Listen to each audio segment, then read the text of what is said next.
great. Can everyone hear me okay? Like in the back, is this loud enough? Yeah. Awesome.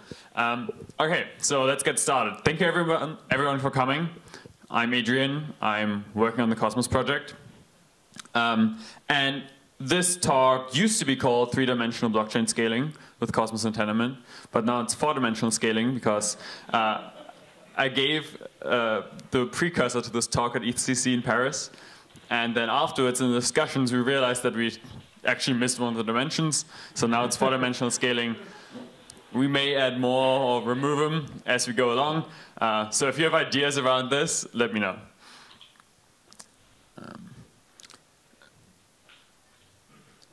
Yeah, so and like this talk isn't designed to be like telling you exactly how to scale your blockchains. It's mostly to give you an overview of some of the possibilities around how you can scale. And like that it's like everyone's responsibility to figure out how to scale your specific application. It's like there isn't a one like solution that just works for everyone magically. All right, so this is like a brief agenda. Okay, I actually started. All right, so I will begin to like give a quick introduction of the problems around scaling and interoperability. From then on, I'll actually talk about the 4 very specific ways we can scale blockchains. And lastly, I'll talk about security models. And security models are really, ideally, we want to decouple the security models from how we scale blockchains, because that makes both parts much easier. Yeah, so that's kind of the overview. And yes, great. Oh, yeah, and in the end, we'll do a quick recap. So actually, to start with, I know talks are like hard to follow, and I might skip over things.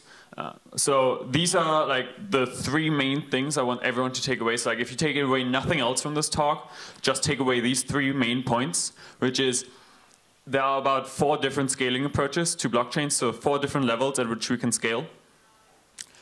So one of them, the first one is consensus scaling. I'll talk a lot more about this and why it's cool. So using tenement consensus. The second one is state machine scaling. So how we can actually build very scalable business application logic. Then the third one is interchange scaling. How can we connect multiple heterogeneous blockchains? And the last one is social scaling. How do we actually build systems that aren't stuck at the genesis state, but can rather evolve throughout time in like a non-ad hoc way? Then the available security models that you can pick from, it's like sovereign, hosted, or plasma style model. And then probably the most important thing is you have to be an optimistic planner. Scaling is everyone's responsibility. It's like every single one of you can like make a choice around how to scale a blockchain, like your blockchain, your application, and you really are responsible to make that choice. Yeah, don't wait for someone else to figure it out for you. Okay, so quick introduction to scaling and interoperability. So why do we actually need to scale, right? So Ethereum currently supports somewhere between like 12 and 15 transactions a second. Bitcoin between like 5 to 7 transactions, and really this is globally, right? So like we can't have more than 7 concurrent users at any given point in time sending a single transaction on Bitcoin. Like when you think about what this technology was is trying to be, this is a ridiculous number that needs to go up by orders of magnitude before this becomes relevant to anything in the real world. And so on the scaling part, like the interesting thing there from an application developer's perspective is that if you're building CryptoKitties, you're competing with someone that just wants to do payments. Like you're all competing for the same compute resources. And in my mind, this isn't a great model where we have to all run essentially on the same CPU. It's like I'd much rather, I have a very specific need that I want to solve, or a very specific problem that I want to solve. And I'd much rather not compete with everyone else on the resources over that, over my application. Did I want to say anything? Yeah, so that's pretty much like scaling is important. Currently we're in a state where this is a bit ridiculous. Then on interoperability, so when you think about how current blockchains work, right? So like we have Ethereum, and you have a bunch of smart contracts. You have Bitcoin, you have Bitcoin script. But from a user perspective, it is extremely hard to actually use both at the same time. So like, we have many heterogeneous chains that have no way to interact with each other, except if we go through these central synchronization points, which in today's world are really the centralized exchanges. So like imagine if you're an Ethereum user and or like you're a Bitcoin user and you want to use smart contracts, all of a sudden you have to first go to an exchange, wait most likely like 6 blocks, so like 60 minutes, get confirmation, switch it into Ethereum, then pay out to an Ether address and then start using a smart contract. So like super high latency. And realistically speaking, there's really no reason why we shouldn't be able to use, for example, Bitcoin on Ethereum directly or within Ethereum smart contracts. And lastly, the problem without interoperability, each one of the chains is a liquidity trap, essentially. Or like, liquidity isn't additive. If you have interoperable chains, the liquidity within each of those chains adds up. Whereas in the current system, it's mostly that liquidity is restricted to each chain. So this is especially problematic if you're like an application developer and you need some sort of liquidity. You can't really pick the one that's best for your specific use case, and you can't even deploy your own blockchain because you have zero liquidity on it. So like, in an ideal world, you want to be able to deploy decentralized applications that can tap into the entire market's liquidity.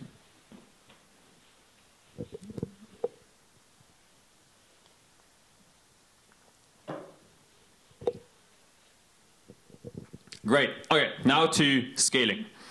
So the 4 dimensions in my mind of of the layers of the stack and how we can scale current blockchains is so like consensus scaling, state machine scaling, interchain scaling, and then also social scaling. And just going back to a very easy example of how Ethereum works, right? Like Ethereum at the bottom is essentially just peer-to-peer networking. Then on top of this, you have some form of consensus layer. And then build on top of this consensus layer, you actually have the application layer. So that's the state machine level here. And the state machine in Ethereum is really the EVM. And then the interchain, so like this is kind of like how you can think about it in the Ethereum stack. And then the interchain part is all about being able to move, for example, between being able to move tokens from, for example, Ethereum to Ethereum Classic. And the last part is around how can we actually foster large developer communities and have an open process to do protocol upgrades in the future. Yeah, so how do we move the decision-making process from, like, let's say it's 10 individuals that really control most blockchains to make this like the actual stakeholders within the ecosystem have now the ability to come to consensus over upgrading the protocol. All right, let's start with consensus scaling. So, how many of you have heard about, like, how many of you know what BFT consensus is?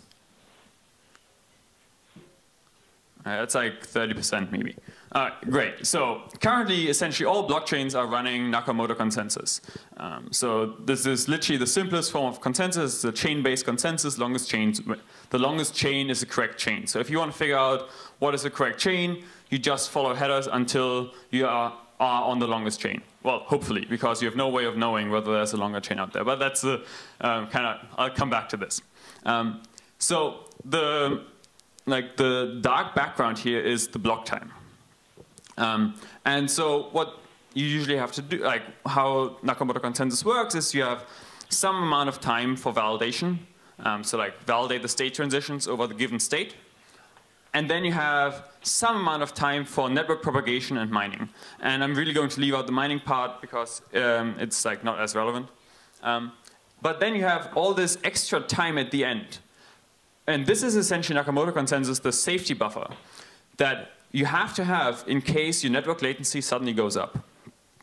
Right? Because what happens if your network latency goes up? So I'm currently, this is my block time, but most other people haven't, and so I produce the next block, most other people haven't actually heard about this block by the time I'm already starting the next one. This leads to the phenomenon of split brain. Like a very pronounced example of this is like if you have network partitions and suddenly network latency jumps for small subsets of the network. But so like, first of all, this leads to the fact that you need to have always a safety buffer, so your block times aren't optimal. And secondly, it means that you have only probabilistic finality, so you don't have actual finality. You only assume that after a while, you're not going to get reverted anymore. And at the same time, as an application developer, you now have to deal with the ability to handle reorgs. So this really, like, when you look at it, like, this isn't optimal. Like, in the best case, we need a large safety buffer. In the worst case, we go split brain. And if this network latency goes up permanently, let's say suddenly the internet speed goes down by a factor of 10 for some reason whatsoever, we will constantly be in a situation where we have split brain. Nakamoto consensus completely breaks down in this case. Okay, BFT consensus, Byzantine fault-tolerant consensus algorithms. They actually go back a very long time. So they go back, I think, to research from the 70s. And the cool thing here is that you don't need the safety buffer. Your block time is literally just the addition of the time you need for validation plus to tell more than 2/3 of the network or of the validators about that block. So your block times are optimal in almost all cases. And the coolest thing about BFT consensus is that you have finality. So as soon as you see one block, like if you see a block, you can tell whether it's completely final or whether it will get reverted at some point in the future. Which is like a huge deal, because now as an application, like now we don't have to come up with this magic number of 6 blocks is probably okay. You can say like, I'm 100% certain that this block is final, and if there should ever be a reorg, someone is going to lose massive amounts of stake due to that reorg. What happens in the case though that, the coolest thing probably is that you're always safe. So you're always safe in fully asynchronous networks. Meaning that even if you have an undetermined amount of network latency, you never produce blocks that like you never lose safety. Your liveness might go up, so like your block time might go like start approaching infinity. But you always like if you have a block, you always know that it's correct and not going to get reverted. So the way that you know how I explained this earlier on, that's like if network latency suddenly jumps up, that's just like bad. Here it's still bad. But at least we have an in consensus way to adapt to it. So in BFT consensus, the block time just automatically starts increasing until we eventually hear the votes from more than 2/3 of the people. So that's in my mind, BFT consensus is really the next frontier for how we're going to scale public blockchains. Because all of a sudden we can go from like block times of 10 minutes in Bitcoin, and then block times of 15 seconds in Ethereum to block times of like 1 second. Like just as fast as we can make it on the network propagation level, we can make our blocks. And we have safety, which is like a massive deal. Yeah. Great. So there are currently not many implementations of actual BFT algorithms. So one of them is called tenement consensus. And it's the one we've been building for 3 years now. And it's within an engine called Tenement Core, and it prioritizes safety over liveness, essentially.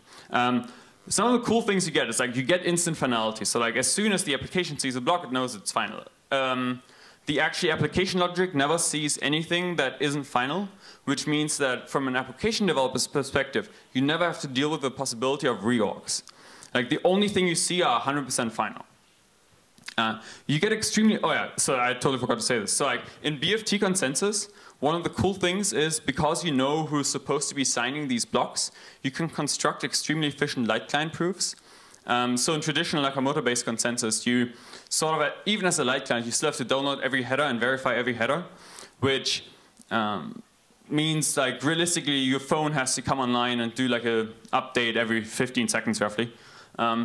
Here we can say that we know who's supposed to be signing these blocks, and we have a reference to the current set of signers of the blockchain. And as a light client, I can take any block and just see if more than 2/3 of the people that I already trust have signed this block. This means you can build mobile phone apps that have to synchronize with the chain like once every 3 weeks. It sort of depends on how you take your how you put your economic security guarantees. So like if you have very long unbonding periods, this could even go up to like 6 months or, but it could also, so it's like it's a variable parameter, like how often you need light clients to come back online to synchronize. You're always safe in asynchrony, and you're live in partially synchronous networks. And this always sounds scary that like there are cases where you might not be necessarily live, but realistically this only happens if more than 1/3. So this happens if more than 1/3 of the network goes offline. If more than 1/3 of your community goes offline, you probably should stop and figure out why that happened, and use social consensus to then figure out how to fix it. Also, by the way, so if it just like if the network latency just increases a lot, it doesn't like you'll still be live. It's like you only have to use social consensus if for some reason more than 1/3 of your validators got nuked essentially. So if it's only not recoverable if more than 1/3 goes offline forever. And yeah, so some like transaction throughput, it's like roughly on 64 validators across the world, you get like to 4,000 transactions per second. So it's like a massive speed increase, right? Like if you can now write fast state machines, you get 4,000 transactions per second in an always safe network that has efficient light clients. I think like honestly, BFT consensus algorithms will be the future. One of the downsides is that you have quite high network overhead. So like every validator needs to talk to every other validator, so you have like n² network overhead. But some of the cool future improvements are actually like using BLS signatures to resolve this, so that we can do signature aggregation at the peer-to-peer layer. So instead of me having to receive signatures from, let's say, 67 people in the audience, people can already start aggregating these signatures while they talk to each other, so that in the end I might only have to receive, let's say, 10 transmissions actually, where the signatures are included. We can do something around optimistic pipelining to get block times even faster, and then using DKG constructions to actually fully prevent validator front running, so that you encrypt the transactions before you send them. Oh yeah, so practical takeaways for this. There are currently 2 implementations in the wild that I know of. One is called Tenement Core, and it's the one we've been building. It's been pretty stable for the last year or so. The other one is by Parity. They have an implementation of Tenement Consensus as well. You should probably talk to the Parity people about this. I haven't looked into it recently, but it used to be there. It'd be great if Rob was here, because he actually wrote most of it. Okay, so that was consensus scaling. So there's already a lot of things we can do at the consensus level to make blockchains massively faster. The next layer of the stack, if you think about it like I do, it's state machine scaling. So everything that once you have consensus, now we have a bunch of transaction bytes, and we run them against some deterministic state machine. So generally, we should be spending more time on making state machines faster. When you look at the comparison of Parity against Geth, Parity is about 2.5 times faster right now, and just like being able to execute EVM transactions. But this leads me actually to another point. It's like currently most projects are building around or on top of the EVM, and in my mind, this isn't a great way to build decentralized applications. Like most applications do not need the full feature set of the EVM. If you want to build an exchange, there's no reason why you would need user-level scriptability within your application. Like the EVM is great if you want to write contracts, like smart contracts, actually things that are very low volume and executed maybe once or twice, but like isn't a consistent volume, like a transaction throughput. And the other thing is if you need user scripting abilities at the application level. So if you want your users to write smart contracts that directly interact with your set of smart contracts. If your users never write smart contracts themselves, there is very little reason for you to build a smart contract for your users to interact with. You may as well build a specific build an application-specific state machine that is just for your use case. And this gets massively faster because instead of running a virtual machine, you compile everything down to oh yeah, this is maybe another interesting point. Most people say oh, but yeah, Ethereum, Bitcoin isn't Turing complete, but Ethereum is, and so it allows me to build Turing complete. It allows me to build any sort of application on top of it. That is true, but every blockchain you build, every single state machine you build is Turing complete. It's if you write your own state machine, it is fully Turing complete. You can build it in Go, you can build it in Rust, you can build it in Haskell. It doesn't matter. But you have the full availability, all your creativity. You can use all your creativity to build an application-specific state machine. All right, and I'd like to talk about two examples that I'm currently helping build. It's the first one is Ethermint. And Ethermint is really, it's the EVM, because the EVM has amazing use cases. I just think that most people are currently abusing those use cases. And Ethermint is an implementation of the EVM put on top of Tenement core. So it's an EVM that runs at about 200 transactions a second. So at about roughly 15 times the speed with the same block gas limit. It has very efficient light clients proofs. Everything works as you'd expect it to work, except that it's fully proof of stake.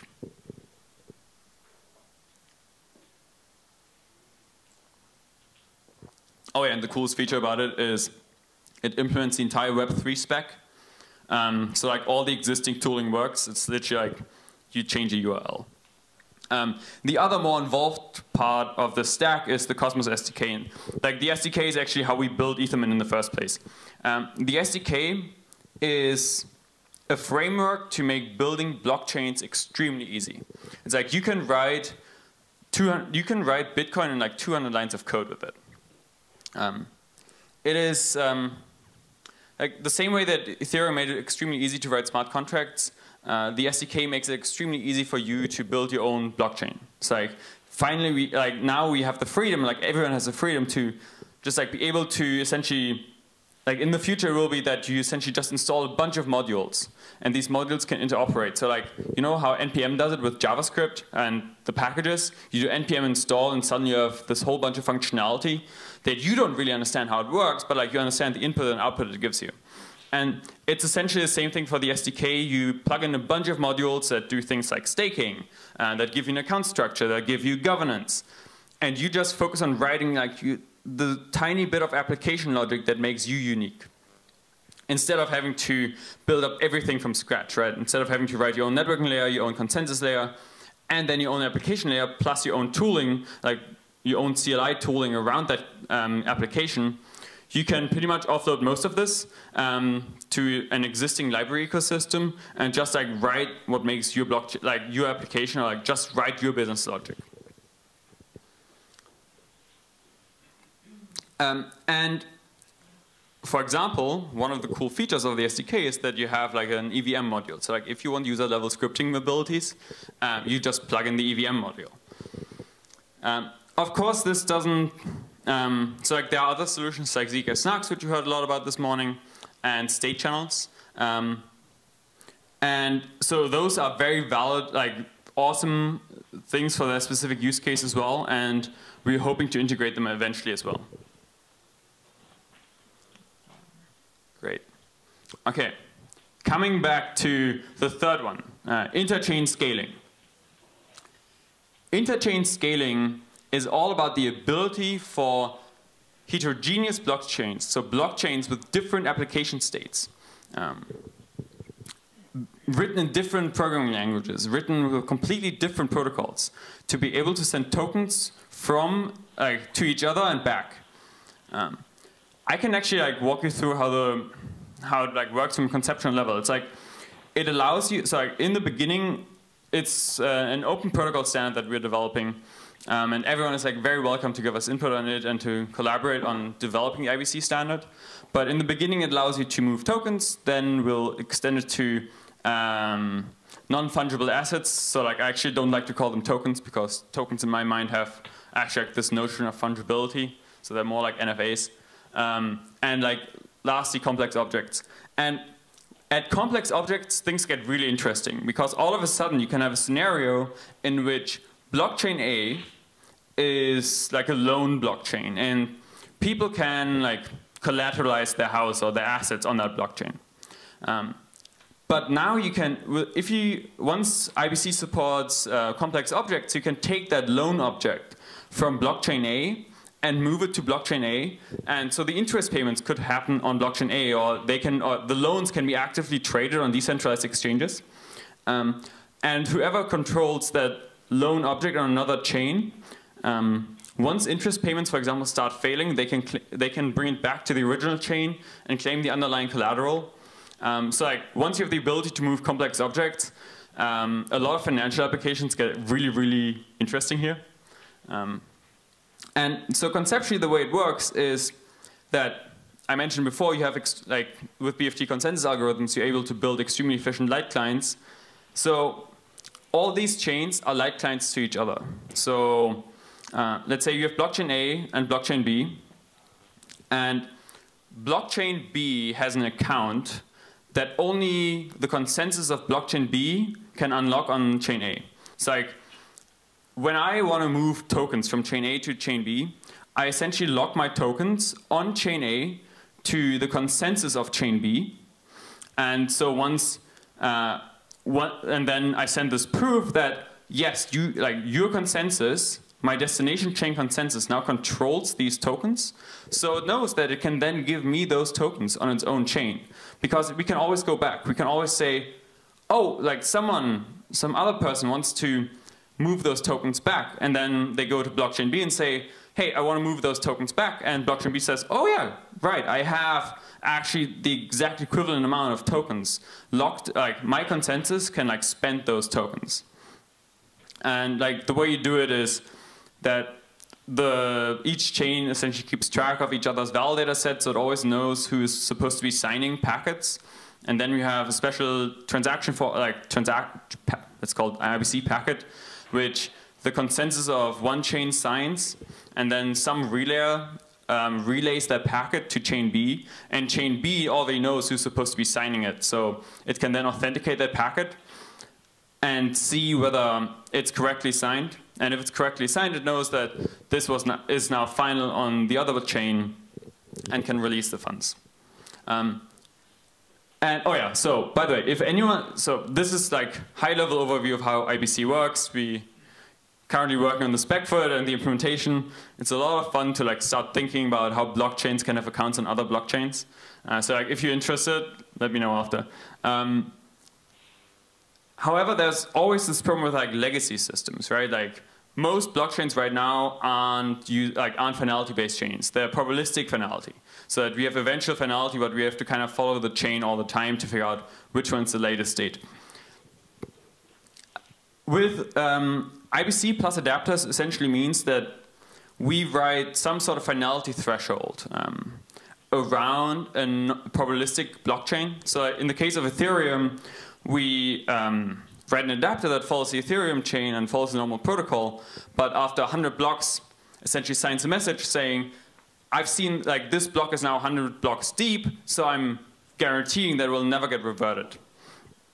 And I previously used to call this PEGI or PEG zone, but really it's just an extension of IBC to non-finality chains. Or we need some extra way to enforce eventual finality, to guarantee finality even over non-finality chains. So in the case of Ethereum, this literally works by saying we run the Ethereum protocol, all the validators of that chain run the Ethereum protocol, they all see some events, and then they witness those events, and they only witness them after a certain amount of time after which they believe that those will not get reverted. If they get reverted, they're punishable as normal proof of stake. So they have an incentive to figure out what is the best finality threshold to use for Ethereum. And then after that step, it's just normal IBC, where we just send light client proofs between chains, because now we have this finality guarantee again. Oh yeah, and the last thing about like interchange scaling is how the hub works. So it's a Cosmos hub. It is essentially a liquidity aggregator. Or it has two functions. You know how in Ethereum, like Ethereum enforces this ability on the user level that users can't double spend each other. So I can't send tokens to you and you because the protocol enforces that that doesn't happen. Once you're in a scenario where you have multiple you have many blockchains, there's no way for like blockchains could double spend each other because there's like no one enforcing this invariance that you can't spend more tokens than you have. And that's really where the Cosmos hub comes in, that it says this, like the hub enforces the invariant that I can't create, like if I'm blockchain A, I can't just create tokens for blockchain B out of thin air. Yeah, the other thing is it's a liquidity provider. So if you build an application and you need liquidity, you just connect it to the hub, and all of a sudden you can tap into all the connected ecosystem. So instead of having to connect to every single chain in itself and figure out how to do a secure connection against Ethereum, against Bitcoin, against Zcash, against Monero, you connect to the hub, and the hub gives you access to this liquidity pool of all the other chains. And like liquidity is a major problem if we move into a direction of multiple heterogeneous blockchains.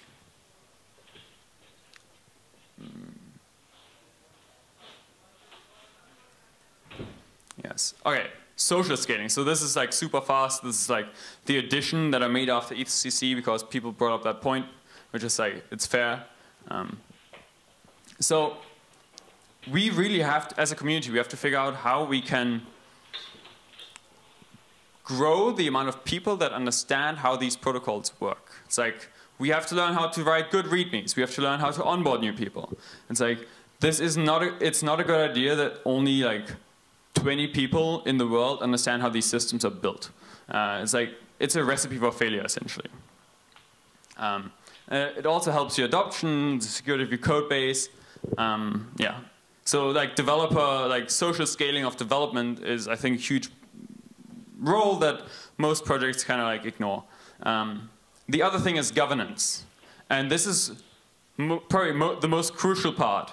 It's like we have seen repeatedly in the recent forks, as well in some recent hacks, that we need a way to evolve the protocol, or to even come to agreement over state changes we want to make in that protocol. So imagine a scenario in which we could have had governance to decide on what to do with the DAO. It's like, and by governance, I mean, we don't have, let's say, 50 people in a room that can decide what to do, but it's rather everyone gets an equal vote, or like the economic majority gets a vote. So that in order to do protocol upgrades, you need to have more than 2/3 of the economic stake behind you. Suddenly, it becomes actually a feasible option to do long-term evolution of these protocols. It's like, what currently happens is mostly you have this rapid development phase where you try out new ideas, and then once you're live, you really start to slow down because it's hard to say who is the right now to make changes to that protocol. It's like, is it the developers that push new code? Is it some other people? Is it the miners that decide? Like, it's very unclear of who is responsible for this.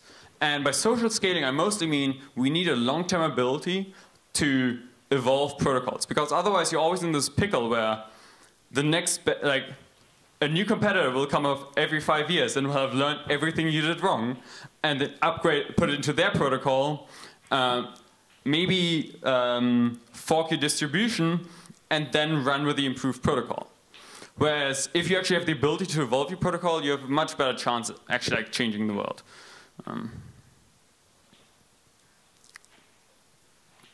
Okay, this is like, I think, my last slide around. So that was scaling.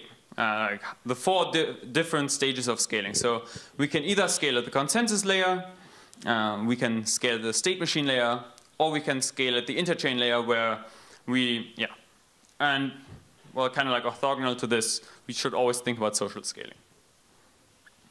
as for the different security models, and I think this is very important to realize, like, you can pick whichever security model suits you best. And like, a lot of applications have very different requirements for the security model. For example, the first one is sovereign. So like, you're your own blockchain. You have to figure out how you do security yourself. You have to get some sort of distribution of economic value that is willing to secure your blockchain in like a proof of stake way. It gives you the greatest flexibility. It's like a great model if you want to build a core level protocol, like an infrastructure, because it gives the stakeholders complete control over how to evolve the protocol. It's like if you build directly on the EVM, yes, you have the ability to evolve your specific smart contracts, but you have no control over, let's say, the networking layer or the state machine, like, or the EVM, the opcodes that you're running. If you are actually using sovereign security model, you're completely independent. It's like you're completely your own community, and you do whatever you decide is best. Interesting enough, I think like one of the major things that should probably be sovereign are like DEXs, because they probably have very specific requirements that we haven't completely figured out yet. The next part is, or like the next model is hosted.